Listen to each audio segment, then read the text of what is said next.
vast, trackless desert. Roadless, almost unknown, unmapped. In September 1933, two American geologists waded ashore on the nearby coast to begin a search in this strange, barren land. My head out from under the tent. All I could see was sand as far as I see. Nothing but sand. There wasn't anything there.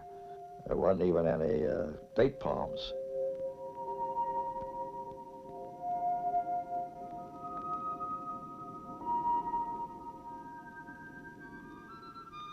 The ancient oasis of Hofuf in Saudi Arabia's eastern region. For thousands of years, the meeting place for trading caravans.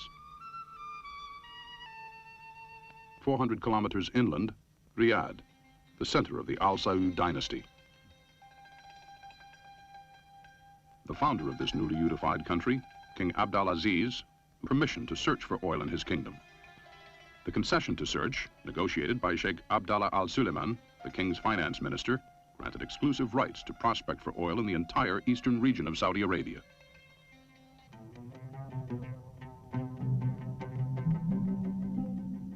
At a small compound on the seacoast at Jubail, headquarters of the American company, Saudi guides and interpreters prepare for one of journeys and the awesome task of mapping and exploring an area twice the size of Texas.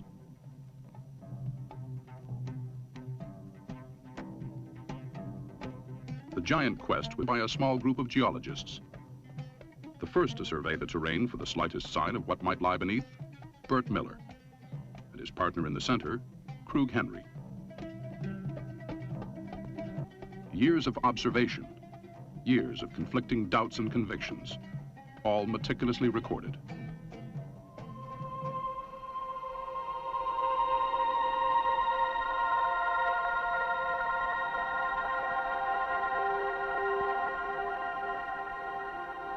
At first, the geological search was done by camel. The geologists would pack their food supplies, tents they needed for 2 months. They would be accompanied by 2 of the Emirs Qawiya and 1 guide, always 1 guide. They knew every inch of the ground around there. They knew the water holes, they knew where the geologists wanted to go. December 15th, stopped at Dikaka Patch on Sadka, hummocky sand with many bushes and a dead pond. Mohammed says one can get water here digging. The patient and enormous job done with the simplest of geologists and surveyors' tools. Just over the horizon, always the hope, for the first sign to confirm the intuition, oil might be there. Stopped for the night at Bedouin camp, northeast of Ain and Tarfa. Plentiful water.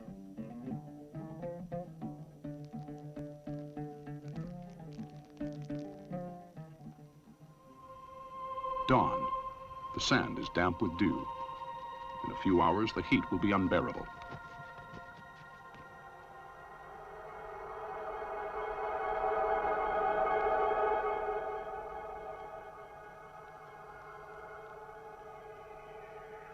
Scavenging for cells in desert caves.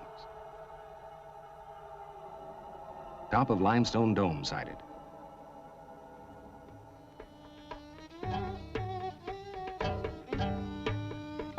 Sketching contours all morning.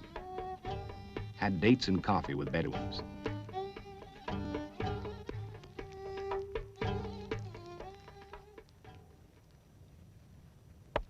Thousands of rock samples methodically collected, searching for the face of the earth as it was millions of years ago. Taking fixes on the sun and the stars, day after day, they patiently mapped the unknown regions of eastern Saudi Arabia.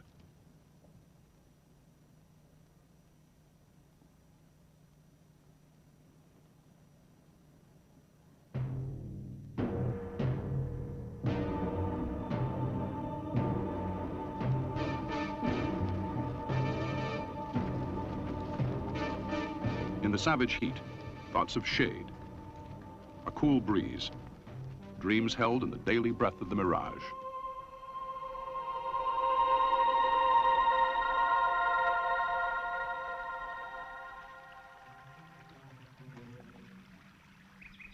Sweet water, as in the palm gardens of Qatif, King urged them to search for this precious liquid, hardly believing there could be another more precious.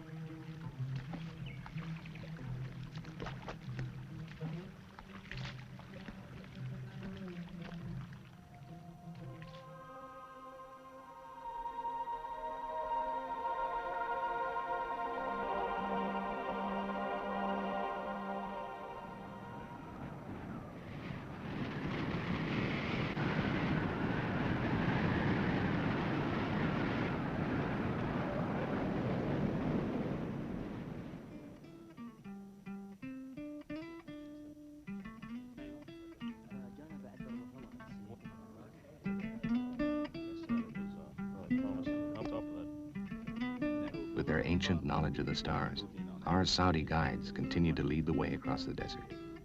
Their cosmic sense of scale and distance, our constant help through the unmapped land. We expect to find. They touch and feel the rocks, even taste some of them. Each new piece of rock, part of a giant jigsaw puzzle. A piece found 1,000 kilometers away, a missing link. The geology of an entire subcontinent reconstructed piece by piece.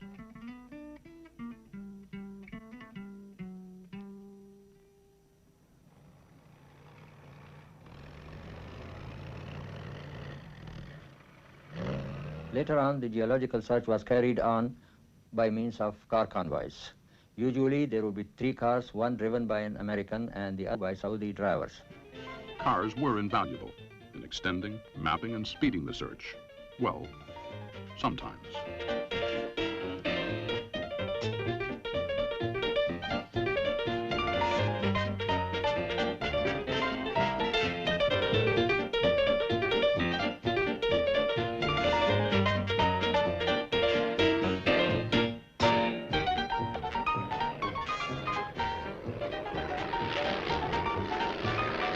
Now, an important and exciting advance to go farther and faster into the desert.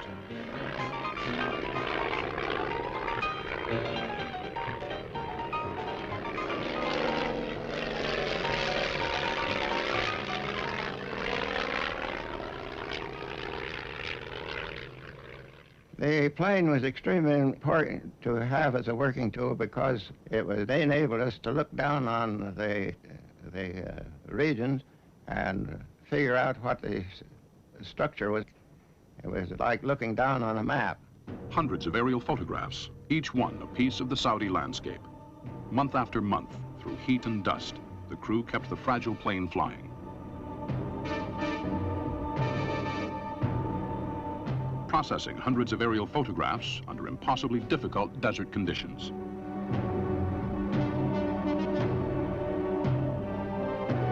But for years to come, the caravan still played a vital role in supplying field crews, carrying spare parts for cars, spare parts for the plane, vital to the progress of the momentous search.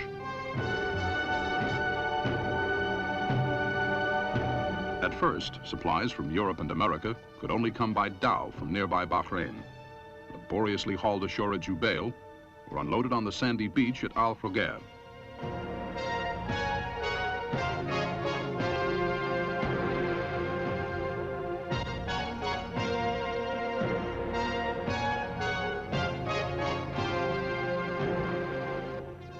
In those days, everything we did, there was a reason for doing it, almost a necessity. My first job in Saudi Arabia was building a pier at Al Khobar, which was the spot where we arrived just a few days before. A pier was necessary in order to bring cargo from the outside. Being a new there, I had my hands full handling somewhere around 80 or so craft. The pier was a rather simple thing. We had piled up 2 walls, which were about 15 feet apart, and then eventually filled in between the 2 walls as it grew out to sea. We dug rock from the bottom of the sea by the use of pearl divers and fishermen with their raft. These men would go to the bottom of the sea, bring the rock in. So I was a pretty busy fellow there for my first job, but we got along rather well, and that was the beginning. The pier, Another step forward in the search. Regular supplies by Dow. Even prefab housing and drilling equipment, as at last they decided to drill down and see what was there. The site selected for the first test well by the geologist was some distance from our tent camp. So it seemed to be expedient to move our camp closer to the well site. 2 other men and myself went up to the Jebel to select such a site. I don't know that there was any magic about it. It was nothing romantic or not one of those memorable days. It was just going to be an old rocky place to put our bunks. Having the site, it was necessary to have a name for it. So we consulted the Bedouin who were moving in that area, and they called it Jebel Dahran. So this became the name of the campsite even to this day. The first rig appears on the chosen site, the geological structure known as the Dammam Dome.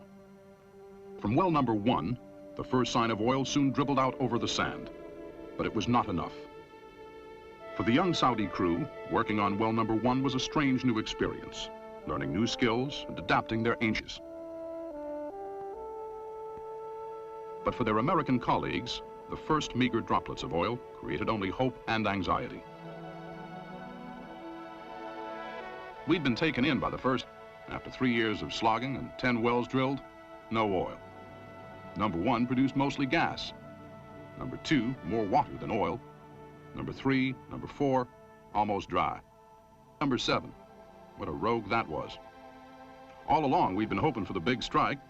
We were virtually certain oil was there, but now, nothing. On New Year's Eve 1937, though, number 7, cantankerous as ever, blew out. By 1938, our early hopes had all but vanished.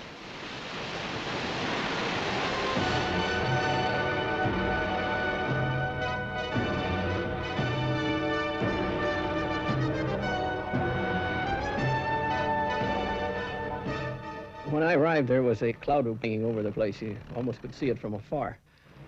They had been working for 4.5 years diligently and had not discovered any oil in commercial quantities. They had attacked the Dammam Dome and anywhere. They drilled a lot on it and had a dry hole. And at the time, the only place left to drill was what later became Abu Hadriya. The first paleontologist had left by the time I got there, signing off on the theme that he would drink all was ever found in Arabia. Amongst the optimists was Max Steinecke, the chief geologist. He had traveled across the peninsula, made careful notes of what he saw, collected innumerable rock samples, and with the eye of one who later was be acclaimed as the best field geologist in the world, he never had any doubt but that Saudi Arabia would produce oil, and in quantities.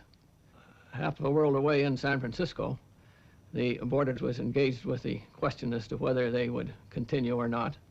One faction was all for continuing exploration in Arabia, despite whatever might happen in the deepening of well number 7. The other faction maintained that they had been worked at the concession in Saudi Arabia for 4.5 years, and they were simply pouring good money after bad, chucking it down a rat hole in a country half the world away from San Francisco. On the day that oil was discovered in well number 7, I wasn't there. It was during the early morning en route to Bahrain to go back to the United States on my leave. But as I was going down the runway toward the plane, an Arab came round waving a piece of paper and calling Oeliger, Oeliger. And naturally the first thing I thought was Oeliger's wanted back over there in Saudi Arabia for some reason. But when I opened my note, it said, "We have discovered oil. Bon voyage." Now there would be more wells, more workers pouring into Dahran. And a king would come from Riyadh to see for himself.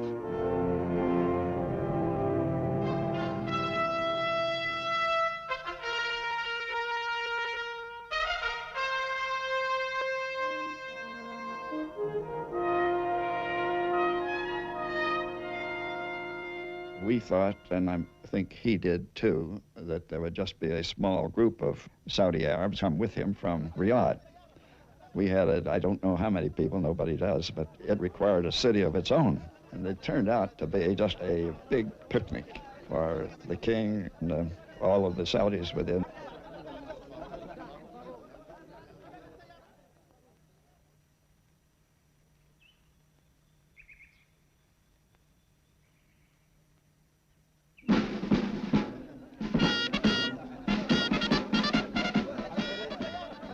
May the 1st, 1939, King Abdulaziz sets off from Dhahran for Ras Tanura with the dispatch of the first tanker load of Saudi oil.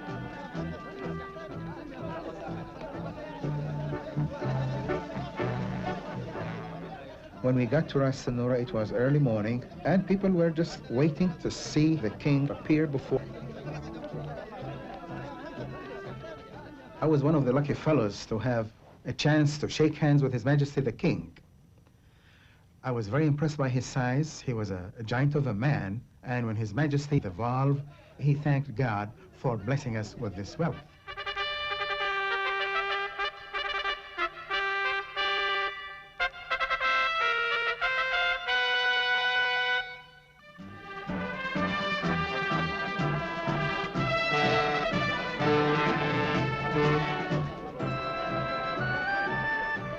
The day was really a great event to the Saudi people themselves. There were many people followed the king to Ras Tanura, and with the turning of the valve, knowing, as the king did very well, knew that this meant an income which would permit the king to give his people things that they couldn't afford before.